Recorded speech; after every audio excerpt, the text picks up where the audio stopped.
کلموں کے تراشوں کو اٹھاؤ اور ان سے میرے غسل کا پانی گرم کر کے مجھے ہے۔ بس زندگی سے کتنا گلا ہے کہ تو ہمیں دے اسے زیوکار۔ اللہ رب العزت نے اپنے اولیاء کو کیا شان و مقام عطا فرمایا کہ جو ان کی صحبت کے اندر آ جاتا ہے، اگر شرابی ہو تو نمازی بن جاتا ہے، اگر ادنا ہو تو اعلیٰ بن جاتا ہے۔ علامہ ابن جوزی رحمۃ اللہ علیہ بہت پیارا ہی واقعہ لکھتے ہیں، بہت پیارا واقعہ لکھتے ہیں کہ ایک بزرگ تھے جس کا نام ابن ہاشم رحمۃ اللہ علیہ، اور آپ جانتے ہیں کہ ابن جوزی رحمۃ اللہ علیہ کون تھے؟ محدث ابن جوزی رحمۃ اللہ علیہ وہ محدث تھے کہ جب ان کی مرنے کا وقت قریب آیا، جب ان کی وفات کا وقت قریب آیا، علامہ ابن جوزی رحمۃ اللہ علیہ، محدث ابن جوزی رحمۃ اللہ علیہ نے فرمایا، لوگوں میرے غسل کے پانی کے لیے لکڑیوں کی ضرورت نہیں ہے، بلکہ جس کمرے کے اندر بیٹھ کر میں نے اللہ اور اللہ کے رسول کے فرامین لکھے ہیں، میں نے حضور کے احادیث مبارکہ لکھی ہے، جن کلموں کے ساتھ میں نے اللہ کے رسول کے مبارک فرامین لکھے ہیں، جو احادیث مبارکہ لکھی ہیں، جو کلمے تھی، جو ان کے تراشے تھے، میں نے سنبھال کر رکھے ہیں۔ کلموں کے تراشوں کو اٹھاؤ اور ان سے میرے غسل کا پانی گرم کر کے مجھے بہت نیک بڑے بزرگ ہیں علامہ ابن جوزی رحمۃ اللہ علیہ۔ آپ فرماتے ہیں کہ ایک بزرگ ابن ہاشم رحمۃ اللہ علیہ تھے، یا ابو ہاشم تھے، انہوں نے کہیں جانا تھا، راستے کے اندر ایک ندی پڑتی تھی، دریا کو پار کر کے جانا تھا، تو جب وہاں پہ پہنچے تو دیکھا ایک کشتی ہے جس کو بھی کسی نے پہلے سے بک کر دیا ہے۔ اس نے ملاح کو کہا جو کشتی بان تھا کہ میں نے بھی سفر کرنا ہے، میں نے بھی اس کو عبور کرنا ہے، ندی پار کرنی ہے، کشتی کی مجھے بھی ضرورت ہے، تو مجھے بھی جگہ دی جائے۔ تو وہ جو امیر زادہ تھا اس نے کہا کہ ہم نے اس کو اس کی مزدوری دے دی ہے، ہم نے پہلے اس کا کرایہ دے دیا ہے، لہذا ہم سوار نہیں۔ وہ جو امیر زادہ تھا اس کے ساتھ ایک کنیز تھی، ایک لونڈی تھی اور کچھ مال و متاع تھا، کھانے پینے کا سامان۔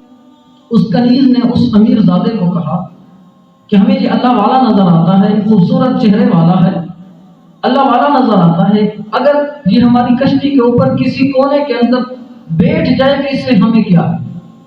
وہ جو امیر زادہ تھا اس نے اس کنیز کی بات مانی اور اس ابن ہاشم رحمۃ اللہ علیہ کو کشتی کے اوپر سوار ہونے کی اجازت دی۔ کشتی جب دریا کے اندر سفر کرنے لگی، درمیان کے اندر جاتی ہے، تو وہ جو امیر زادہ تھا کھانے پینے کا سامان ساتھ تھا، اس نے کچھ خود کھایا، لونڈی کو دیا اور اس بزرگ کو بھی کچھ کھانے کو دیا، لیکن جو اس کے برتن تھے اس میں شراب کی بو نظر آ رہی تھی، تو ابن ہاشم رحمۃ اللہ علیہ نے اس سے انکار کر دیا۔ اس نے کھایا پیا، اس کے بعد اس کی جو کنیز تھی اس کو کہا کہ میرا دل بہلائے، رقص کرے، گانا گائے۔ تو جب اس نے یہ اپنی محفل شروع کی تو وہ جو اللہ والے تھے، وہ جو بزرگ تھے، انہوں نے اپنا چہرہ دوسری طرف پھیر دیا۔ جب چہرہ دوسری طرف پھیرا تو وہ جو امیر زادہ تھا اس نے مخاطب کر کے کہا کیا تمہیں ہماری محفل پسند نہیں ہے؟ اور تمہیں کیا پسند ہے؟ کیوں؟ جو اللہ والے ہوتے ہیں، جن کی آنکھوں کے اندر اللہ اور اللہ کے رسول کے جلوے بسے ہوتے ہیں، دنیا کا کوئی رنگ انہیں نظر ہی نہیں۔ اللہ والا تھا، اللہ کا بزرگ تھا، اللہ کا ولی تھا، اس نے کہا ہمیں ایسی محفل پسند ہی نہیں۔ اس نے انکار کر دیا، اپنا چہرہ پھیر دیا۔ تو وہ جو امیر زادہ تھا اس نے کہا پھر تمہیں کیا پسند ہے؟ تم کیسی محفل دیکھتے ہو؟ کیسا سامان دیکھتے ہو؟ کیسی آواز سنتے ہو؟ وہ جو اللہ کا نیک بندہ تھا اس نے قرآن پاک کی تلاوت شروع کر دی۔ جب قرآن پاک کی چند آیات پڑھی تو اتنی قرآن پاک کی تاثیر تھی، بزرگ کی زبان کے اندر اتنی تاثیر تھی، بزرگ قرآن پڑھ رہا ہے، ادھر وہ جو امیر زادہ ہے اس کی آنکھوں سے آنسو جاری۔ اس نے وہ جو لونڈی تھی اس کو آزاد کر دیا، کنیز کو آزاد کر دیا، جو مال و متاع تھا صدقہ کر دیا، اللہ کی بارگاہ میں سچی توبہ کی، پھر ایسی توبہ کی کہ 40 سال تک ابن جوزی رحمۃ اللہ علیہ فرماتے ہیں کہ اس ابن ہاشم رحمۃ اللہ علیہ کے ساتھ اس امیر زادے نے 40 سال تک گزارا، اللہ کی عبادت کے اندر مصروف رہے۔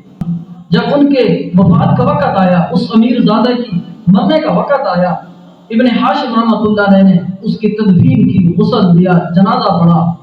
خواب کے اندر ابن ہاشم کو وہ امیر زادہ خواب کے اندر نظر آتا ہے، خواب کے اندر دکھائی دیتا ہے۔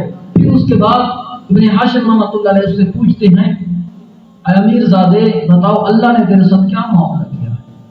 جب ابن ہاشم رحمۃ اللہ علیہ نے یہ بات کہی، وہ جو امیر زادہ تھا اس نے جملہ کہا، اس نے کہا کہ میں نے اللہ کو بڑا ہی رحیم پایا ہے، بس زندگی سے اتنا گلا ہے کہ تو ہمیں دیر سے ملا ہے۔